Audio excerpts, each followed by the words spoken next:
waxee ci ndorteelu émission bi dañu nekk di jouer les prolongations du match après la finale bi nga xamante ne nii jot na dox diggante Sénégal ak Maroc mu amoon benn cas bu xaw a particulier muy ñenn ci suñu joueur toll ci ñett ku ci mel ni Pape Matar Sarr ku ci mel ni Krépin Diatta waaye tamit ku ci mel ni Ousseynou Niang defoon malaise daanu ba ñu yóbbu leen hôpital ngir xool seen wàllu wér-gu-yaram depuis boobu ñu ngi xaar boog li nga xam ni mooy les rapports yu tukkee ou bien un compte rendu bu tukkee ci suñu fédération sénégalaise de football mais laata loolu yenn ci ay jours commencé nañu def des sorties par rapport ak situation boobu xewoon Maroc kenn ci ñoom di wuyu ci turu Ismaël Jacobs di arrière gauche bu équipe nationale du Sénégal ci benn interview bu mu amal bitim réew dikk ci anam gi nga xamante ni yenn ci ay naataangoom noonu la ñu defee malaise. ma reprendre seulement yenn ci ay kàddu yi nga xam ne yëkkati na ko ci boobu la interview mu ne mënul wax exactement lan moo xew sur le plan médical boog parce que nee na amul preuve yëpp waaye nee na li ko wóor te wóor mooy li mu gis du intoxication alimentaire bu normal maanaam bu dee dañu jàpp ni nit dafa am lu mu lekk ba tax mu jural ko ay jafe-jafe na muy manifesté woo bokkul ak moom jour yi mu gis anam bi nga xamante nii noonu la ñu ne intoxication alimentaire bu dee ni moo leen dal noonu lay manifesté woo moom dafa jàpp ni ñetti jours yi nga xam ni ñoom la mbir yi dal dañu leen empoisonné maanaam dañ leen jéemoon poisonné mu ne ay symptômes yu étrange la gis maanaam yi mandarga yi wala boog jàngoro ji na mu feeñee ci ñoom lu jégg dayo la mu ne dañu gis ay nit yuy jékki saa yi di daanu mu ne ba xam xaw ma sax ba xam gis ngeen image yi ci interview bi muy wax pour reprendre ses propos ñoom ñoo doon jàpp jours yi di leen évacuer maanaam di leen transporter te beneen mbir tamit d'après Ismaël Jacobs Krépin Diatta Pape Matar Sarr ak kii di Ousseynou Niang boo xoolee ñoo bokk les mêmes symptômes maanaam malaise bi ñu def daanaka ñoom ñett ku ci nekk benn wutewul ak sa morom maanaam ñoo ko boole ndiroo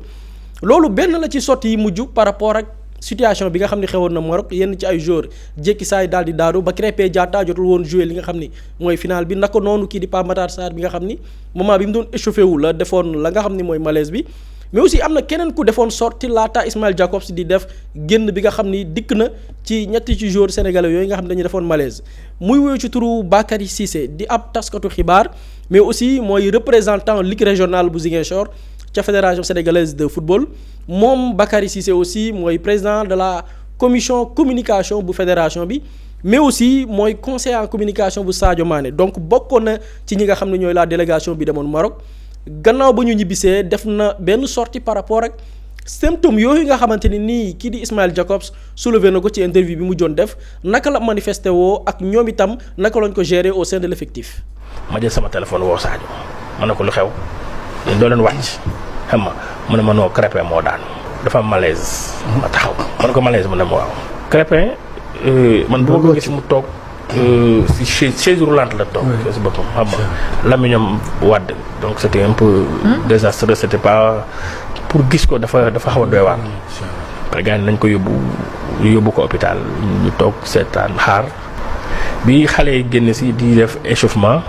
ñu gis ni 3 minutes après Ousseynou Niang daanu. ma ne Mayacine mais y a un problème Mayacine ne ma mais c'est bizarre il a le même symptôme ñu ne après ma gis jours yi 3 minutes après bu Ousseynou Diagne tamit commencé def même symptôme yi jours yi def cordon autour de lui wër ko carrément gunge ko xam nga di échauffé jours yi yooyu remplaçant yi ñoo ko gungee noonu ba mu dox ñu doxloo ko pour kenn xam bu kenn gis image ñu gunge ba ci biir Mayacine ñëw ne ma il a le même symptôme que Krépin Diatta Pape Matar moom bi kii commencé bi kii blessé sur cheville. non la Elimane Ndiaye. lañ ko ne mu jóg échauffé wu. mu échauffé wu mi-temps ñu dugg vestiaire moom tam mu am les mêmes symptômes. ñoom ñëpp ñu évacué leen hôpital même symptôme yi lay les mêmes symptômes le même symptôme dañuy jékki-jékki rek seen lamine bi wàdd et tout xam nga perte de connaissance. Krépin c'était compliqué. Pape Matar man gisuma ko mais ñi moom di c'était encore beaucoup plus compliqué mais boo leen gisee da ngay yaakaar ni seen kanam da ngay carrément man kenn xamul c'est bizarre. ñoo ko teelandoo di Bakary Cissé di président de la commission communication bi nga xam ni ñooy gérer lépp lu jëm ci wàllu xabaar ñeel fédération sénégalaise de football di aussi conseiller en communication bu Sadio Mané di représentant wu ligue régionale bu Ziguinchor ca fédération sénégalaise de football muy expliquer symptômes yi nga xam ne gis nañ ko ci joueurs yi seen làmmiñ ñi dafa jëkkoon saa yi daal di damm joueurs yi daal di daanu bu ñu jëlee ku ci mel ni boog Krépin ci ab chaise roulante lañ ko teg donc loolu moo nekk li nga xam ne gis nañ ko par rapport ak li daloon suñu joueur ca réew Maroc maintenant est-ce que loolu du liñ naan tombé waral ay gaaf maanaam est-ce que du rek Sénégal la dal situation am na accident la ñu ne nañu dellu ca gannaaw bu ñu defee benn rappel historique maanaam xool ndax fee yu ni mel mës naa dal ab équipe nationale bu bokkul ak Sénégal ñu seetlu ko wala ñu xool est-ce que fee yu ni mel dal na équipe nationale ca réewu Maroc nañu interroger histoire ngir xam ci lu gën a leer bu ñu demee ci atum 2017 am na benn équipe bu ñu naan équipe nationale bu Gabon dañu demoon Maroc dem fa pour jouer benn match bu ñeel qualification coupe du monde bi nga xamante ne nii dafa ñeel zone Afrique bi Gabonais yi demee foofu noonu même chose bi dal équipe nationale bu Sénégal moo leen daloon nee nañ dañu amee woon li nga xam ne mooy intoxication alimentaire bi loolu amee seen sélectionneur di wuyu ci turu José Antonio Camacho wala boog José Antonio Camacho dafa amoon benn média bu ko interviewé woon benn média espagnol buy wuyu ci turu El Larguero li mu wax mooy bisu match bi ñu doon joué ak le Maroc te ñu dóor leen ñetti bal ci benn Maroc moo leen gagné 3-0 mu ne dañu gis ay mbir yu doy waar yoo xam ne mosuñ ko gis daanaka xaaju groupe bi maanaam effectif bi demoon muy footballeur yi ak staff technique bi dañu feebar mu ne moom ci boppam dund na li nga xamante ni mooy ci suba sa ay malaise yoo xamante ni nii sonal na ko lool te loolu noonu mi ngi tukkee ci benn jus d'orange boo xamante ni da leen ko joxoon loolu sélectionneur bu Gabon doon wuyoo ci turu José Antonio Camacho wax mu ne si biir terrain bi ñoom ci seen wàllu bopp daanaka équipe bi géewul ci vrai potentiel am parce que daanaka xaaju équipe bi yëpp dañoo daanu feebar donc loolu benn cas la boo xamante ni dafay prouver que ni lii dal équipe nationale bu Sénégal ca Maroc dugguleet am na beneen équipe nationale bu mu daloon en 2017 ci qualification coupe du monde Gabon la demoon Maroc doon football ak ñoom Maroc dóor leen ñetti bal waaye la veille du match ñoom ñëpp daanaka xaaju groupe ba yëpp dañu tombé woon malade am ay malaise li ko waral nee na dañ leen jox benn jus d'orange boo xamante ni xëy na jàpp nañ ni fa la malaise ba jógee mais yamul rek ci cas boobu noonu bu ñu remonté waatee en octobre 2021 amoon na beneen équipe bu ñu naan équipe nationale bu Guinée-Bissau ñoom dañu demoon fi nga xamante ni nii mooy Maroc doon jàmmarloog ñi nga xamante ni nii ñooy les Marocains ci benn qualification muy coupe du monde bu 2022 ñoom waa Guinée-Bissau également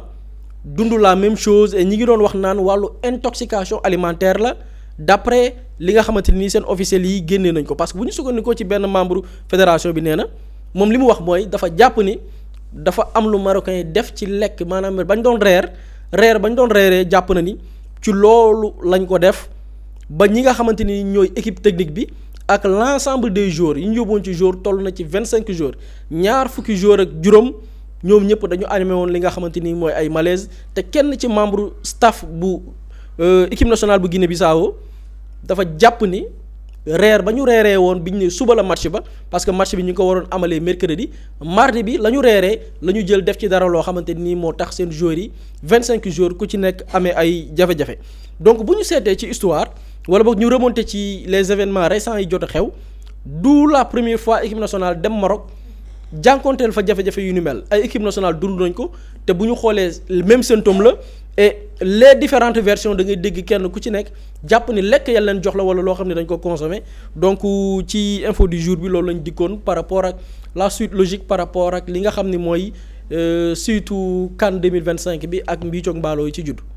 jërëjëf Boury Pape Samba jàppoo ne dafa jot aussi sénégalais ñu jéem a xool naka lañ defee enquête xool bu baax a baax lan moo waraloon gaynde am ay malaise. waaw je pense que loolu ñu bëri sax ñu ngi ci doon wax ni peut-être équipe médicale sélection nationale bi mooy suñu joueurs yi ba ñu defee malaise ba dem hôpital parce que Krépin Diatta mu ngi ne ba ñu demee defay analyse gisuñ dara donc am na ñu bëri ñoo xamante ne dañ ne bu dee dañ leen a defaral ay prélèvements waroon nañ demander à avoir peut-être ces prélèvements là pour bu ñu ñëwee Sénégal ñu mën a def une contre-expertise pour mën a xoolaat li nga xamante ni moo leen dal dëggantaan nan lañ ci mën a taxawee parce qu'il est quand même bizarre comme ni ñu ko waxee dara dalu la te Krépin Diatta sax pour préciser moom nee na ci jour match bi la commencé ressentir symptômes yooyu en général dañuy gis ni bu fekkee ni joueur dafa am feebar wala mu mënul ba football match bi la veille dina commencer sentir grippe wala mu commencer sentir dara ci yaramam fanaanoo ko après bu yeewoo ñu gis ni kii nag mënul football mais Crépin nee na moom juste avant le match ci la commencer sentir symptômes yooyu te booy xool les autres joueurs aussi qui ont été touchés muy Ousseynou Niang muy Pape Matar Sarr ci biir échauffement bi wala pendant le match ñoom it ci la leen loolu dalee mu nekk des circonstances yoo xamante ne c'est assez bizarre et mu jar tamit ñu xoolaat ko mais foofu dama naan est-ce que ce n'est même pas un peu trop tard parce que boo xoolee joueurs yi ñuy tudd yëpp dellu nañ actuellement seen club ñu ngi nekk foofu di football donc je ne suis pas sûr ci ndax fédération bi def nañ une contre-expertise médicale mais dafa nekk loo xamante ni xaw na doy waar trop te ce sont les prolongations encore de cette Coupe d'Afrique parce que sànq maa ngi gis ci réseau yi dafa am benn match bu benn équipe congolaise di jouer Maroc avec le Wydad de Casablanca ñu gis ni les gars de Wydad de Casablanca dañoo nekkoon tamit di sàcc serviette gardien congolais bi mu nekk ni dafa mel ni daal ñoom li nga xamante ne ñu ngi leen ciy toppee ba léegi ñoom arrêté wu ci daal on a l'impression que les Marocains sont obnubilés par les serviettes wala yenn yi mais par contre pour suñu situation médicale joueurs yi da ngay xool sax après le match boo xoolee ci biir célébration bi fii parade bi boo xoolee Crépin Diatta da ngay xam ni kii physiquement maanaam il est atteint quoi da ngay xam ni kii dafa feebaroon Pape Matar Sarr boo xoolee kanam bi da ngay xam ni kii dafa feebaroon maintenant nag est-ce qu'il y a eu une contre-expertise médicale loolu ba léegi fédération sénégalaise communiqué gu ci et on attendra de voir peut-être ci fédération bi parce que ñoom nee nañ am nañ ay documents yu wóor yu ñu sukkandiku pour préparer leur défense au niveau de la CAF xëy na affaire médicale boobu noonu bokk na ci et on attendra de voir un communiqué officiel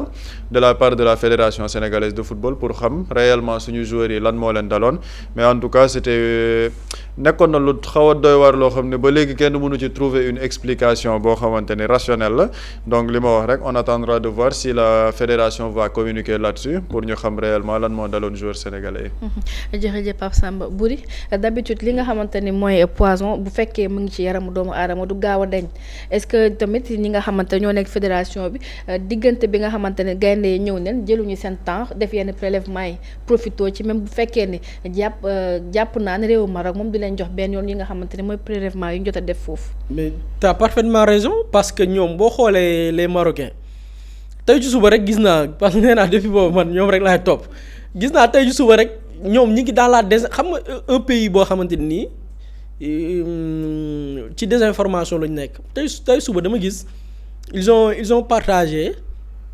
benn match U17 boo xam ne yàgg na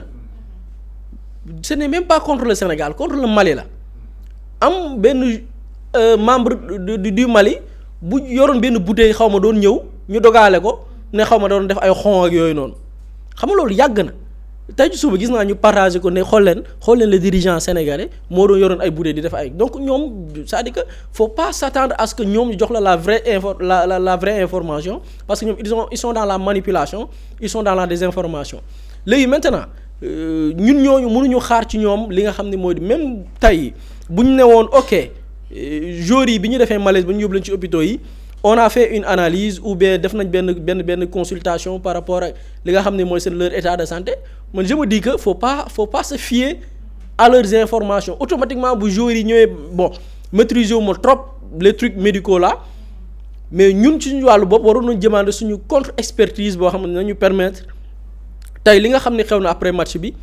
leneen la ciy topp que ce soit ay plainte wala leneen li nga xam ne bataille sur le plan juridique Sénégal mën a am des arguments solides yoo xamante nii dina ko mën a mettre sur la table parce que comme ni ma ko waxee c'est bien fait ñu rappeler l'historique Sénégal nekkul moom mooy guléet dëkk bi nga xamante ni subir na lu mel Gabon dund na ko bi ñu ko defee Gabon dañoo dóor Gabon 3-0 boo xoolee équipe yi ñu dajal ñu ne dañu am intoxication alimentaire wala seeni joueurs dañu def malaise Maroc da koy def ba pare gagné leen. ba ñu defee Gabon loolu 3-0 lañ ko dóor bi ñu ko defee Guinée-Bissau 5-0 lañ ko dóor et après contre le Gabon def nañ sax une expertise astafurlah contre la Guinée-Bissau def nañ sax ay examen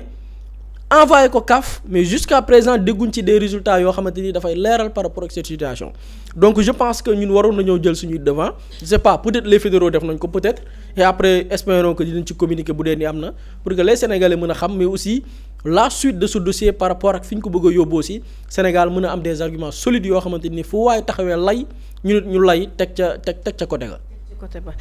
fédération bi sax moom gis na ne njiitam démb jot na génn sa wax ak ñi nga xamante ne ñooy taskatu xibaar yi daal dinay wax lépp lu xewoon ci CAN ba coulisse beeg yi nga xamante ne jot na faa xew moom nag taxaw na ni moom bu soobee yàlla du bàyyi ñii di CAF daal di koy teg ay daan benn yoon entre parenthèse rek la par rapport ak sortie kii yi nga xamante ne mooy njiitalu CAF bi ban jàngat nga ci am njiitalu fédération sénégalaise de football. Abdoulaye Fall effectivement démb def na une sortie pour expliquer mooy péripéties yi nga xamante ne xew na foofu noonu yëpp. ba pare wax ñoom lan moo nekkoon seen taxawaay face à la CAF mais face aussi au président de la fédération royale marocaine ba pare da ngay gis ne sortie boobu maa ngi koy gis sax ci yenn médias français yi ñu gaaw relayer ko parce que daf ci wax benn affaire boo xamante ne dafa ne tout le monde sait que c'est l'EGJA qui contrôle la CAF te ñun fii ci émission bi fii loolu waxoon nañ ko bu yàgg maintenant nag ñoom sortie boobu noonu mu def ñu ngi naan lii de moom day gën a dugal Sénégal parce que le Sénégal risque d'être sanctionné lourdement mais quand le président de la fédération le dit il dit tout haut ce que tout le monde sait tout bas maanaam ñëpp xam nañ ko parce que ñun def nañ fi ay émission expliqué nañ fi li nga xamante ne mooy taxawaayu l'EGJA ci biir CAF boobu et à entendre le président de la fédération parler day revenir at ci liñ fi waxoon ñun yëpp mooy les conditions yi nga xamante ni moom lañ tegoon équipe nationale bi li nga xamante ni Maroc bëggoon na ko def te booy xool ci explication mu ngi ne ba ñu génnee communiqué bi automatiquement le président de la fédération marocaine daf ko woo ne ko wax ma loo soxla ñu defaral la ko ba avant mu di génnee communiqué ba mu demee di kaas ci moom dafa ne ko lii yëpp waa CAF la ba mu demee ci waa CAF di kaas waa CAF ne ko lii yëpp c'est l'organisation marocaine donc ku ci nekk di renvoyer la balle à l'autre mais ba ñu defee communiqué bi ci la ñu gis ni tout est rentré dans l'ordre te ñun waxoon nañ ko fi ci la ñu joxe cordon de sécurité à l'équipe nationale billets yi ñu yokk ko terrain d'entraînement bi ñu lijjanti ko donc loolu noonu yëpp li muy wone mooy ñun liñ gisoon par rapport ak ligne bi nga xamante ni fédération mu ngi ci woon loolu le président fédération bi confirmé démb maintenant nag li ñuy xaar mooy au-delà de ligne boobu noonu ñu nekk ñoom ñu asseoir benn dossier béton pour pouvoir faire face à la CAF parce que sortie bi mu def démb jàpp naa ne day gën a tax sax CAF ne ok yéen seen président lii lay wax donc dinañ gën a dal seen kaw donc nag le président de la fédération man li mu wax gisuma ci dara lu dul dafa wax lu ñëpp xam lu ñëpp xam la wax mooy li l'EGJA par rapport à ces manigances et je pense que là sur la scène internationale tout le monde le sait ñëpp xam nañ ko léegi le Maroc avait organisé en complicité avec la CAF une compétition muy la Coupe d'Afrique 2025 pour que Maroc gagne ko c'est assez simple c'est très simple parce que keroog sax ñëwuñ ci woon mais il y avait même des enjeux politiques parce que ci Maroc boobu bañ leen di jox Coupe d'Afrique bi il y avait beaucoup de Marocains ci population bi yu doon wax ne ce n'était pas une priorité pour le pays parce que xaalis boobu am na feneen fu ñu ko war a def ba dañoo mujjoon leb sax je pense plus de 2 milliards d'euros pour mën a def dans l'organisation de cette Coupe d'Afrique mu amoon tamit ay affaires politiques yu bëri yu ci nekk donc le Maroc voulait coûte que coûte gagner cette Coupe d'Afrique li tax mu amoon ay enjeux politiques parce que population marocaine bi ñi doon kaas ci Coupe d'Afrique boobu dañ ne xaalis boobu yàq la et le président de la fédération royale marocaine de football muy l'EGJA moom mooy le ministre délégué du budget au niveau du gouvernement donc lépp luy jëm ci finance moom moo koy gérer donc foofu tamit moom il voulait remporter la Coupe d'Afrique pour montrer que ni xaalis bi jaroon na ko aujourd'hui après 50 ans le Maroc gagné na Coupe d'Afrique donc jaroon na ko Coupe du monde baa ngi ñëw bi ñuy organiser avec l'Espagne et le Portugal loolu noonu yëpp nag këpp seen kaw moo waral aujourd'hui que ñuy xoolee Sénégal benn bëtu on va dire ennemi parce que booy xool le traitement comme ni ko Boury waxee surtout le traitement des médias internationaux tu as l'impression Sénégal daal instant yi c'est la sélection à abattre quoi maintenant la France ñoom xam nañ ñoom lan moo tax ñu koy def parce que aujourd'hui ñoom ak France ñoom ak Sénégal ñoo bokk poule en Coupe du Monde et ils veulent tout simplement dajeek benn Sénégal boo xamante ni day diminuer ñu sanctionner ay joueurs ak yeneen yu ci xew mais le président de la fédération sortie bi mu def dafa wax li ñëpp xam maintenant nag on attend à ce que la fédération prépare un dossier béton et on pense qu'on a des juristes des hommes de droit yoo xamante ni très reconnus et très compétents ci biir réew mi yoo xam ne mën nañ accompagner la fédération dans cette bataille bi ñu nekk avec la fédération marocaine et aussi la CAF. jërëjëf Pape Samba Boury par rapport ak sortie boobu noonu rek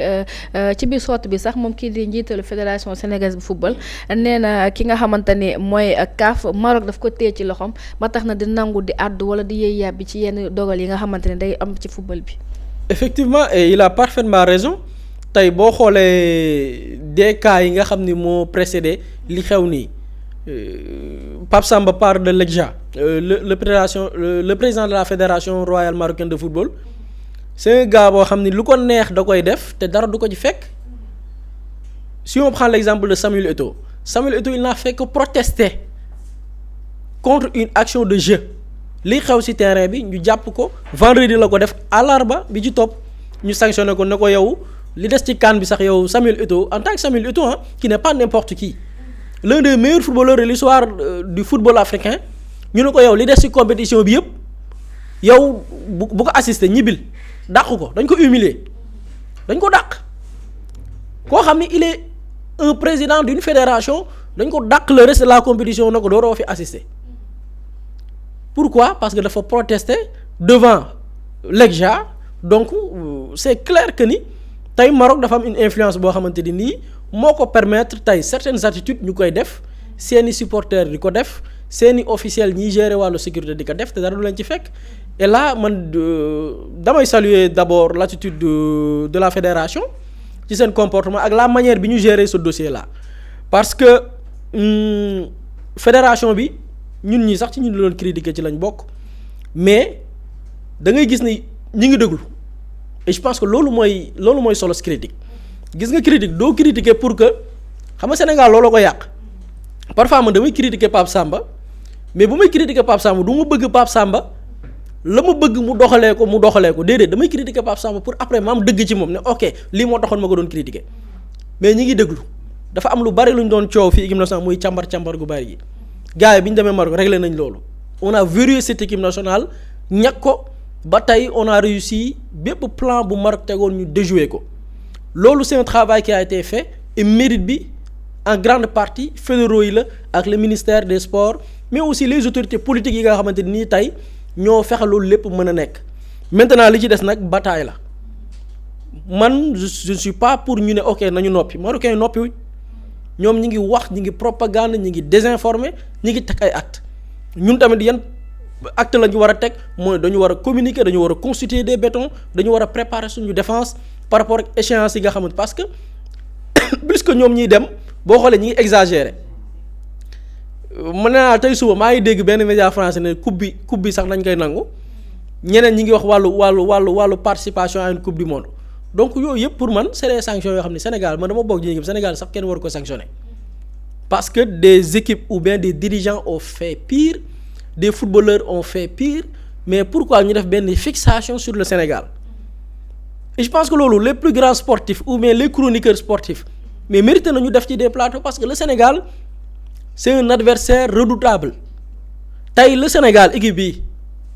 bu ñu gëmee ni coupe du monde mën nañ nekk de prétendant mais coupe du monde bi Sénégal mujjee participer pourtant y avait possibilité de faire quelque chose c'était pas une coupe du monde très très relevée par rapport ak certaines coupes du monde yi amoon donc da ngay gis ne on peut faire l'affaire ci buñ ko gëmee gëm suñuy potentiel gëm ni mën nañ yegg fii tey équipe africaine musul yegg ci compétition bi ni mel loolu nag les observateurs yi ou bien d'autres pays parce que beaucoup dañuy jàpp ni football kese la mais affaire bi dafa romb football boo jëlee l'équipe nationale de 2002 après jaloore bi ñu def mais dafa l'image du Sénégal dañ ko jaay au niveau international boo xoolee après 2002 même les coopérations avec d'autres pays ci la gën a ibbeeku parce que Sénégal dafa am une exposition boo xamante ni beaucoup se demandent mais dëkk bi ban dëkk la donc football boo xoolee manière bi ñu koy gérer le lobbying intense bi nga xamante ni des dirigeants mondiaux ñi ngi koy mëne nga xam ne lii dafa jéggi foo quoi mais enjeu politique dafay dugg leneen dafay dugg donc espérons que nos fédéraux nos dirigeants nos politiques daañu jël des mesures yoo xamante nii dina permettre Sénégal mën a préparer wu ci lépp parce que actuellement comme on a l'habitude de le dire Sénégal c'est face à pas seulement le Maroc mais face à la France face à d'autres médias occidentaux donc il va falloir que ku ci nekk bay ci savoir pour que li nga xamante ni nii mooy la ñuy bëggal Sénégal wala la ñu koy mbëbëtal mu bañ a antu pour l'intérêt de l'équipe pour l'intérêt des Sénégalais pour l'intérêt des joueurs. Mously Immo Sénégal moo leen di indil saafara ci jafe-jafe bu ngeen am ci wàllum immobilier yow mi bëgg a jënd kër yow mi bëgg a tabax wala nga jaay sa terrain jokkool ak waa Mously Immo ku am sa kër bëgg ku la ko terrassel wala nga am sa tool bëgg ku la ko lotisel defal la ko ay terrain Mously Immo Sénégal daf leen koy jàppandal gunge leen ci anam gu mucc ayib ku am sa kër itam te nekkuloo ci biir réew mi bëgg ku la ko toppatool gérer la ko Mously Immo moo ci gën a gaaw gën ci wóor ku bëgg réfectionner tabax wala nga defar plan architecte mën nga jokkoo itam ak waa Mously Immo Sénégal mën ngeen leen a woo ci 77 887 25 13 77 887 25 13 Mously Immo indi saafara ngir jëndum kër tabax jaayum terrain terrasse yi ay tool wala lotissé ko defal leen ko ay terrain loolu lépp Mously Immo moo ci gën a gaaw man ngeen itam abonné ci seen chaîne YouTube Mously Immo Sénégal ngir am yeneeni xabaar yu gën a dëggu wala itam wàllum conseil ci wàllum immobilier fii ci biir réewum Sénégal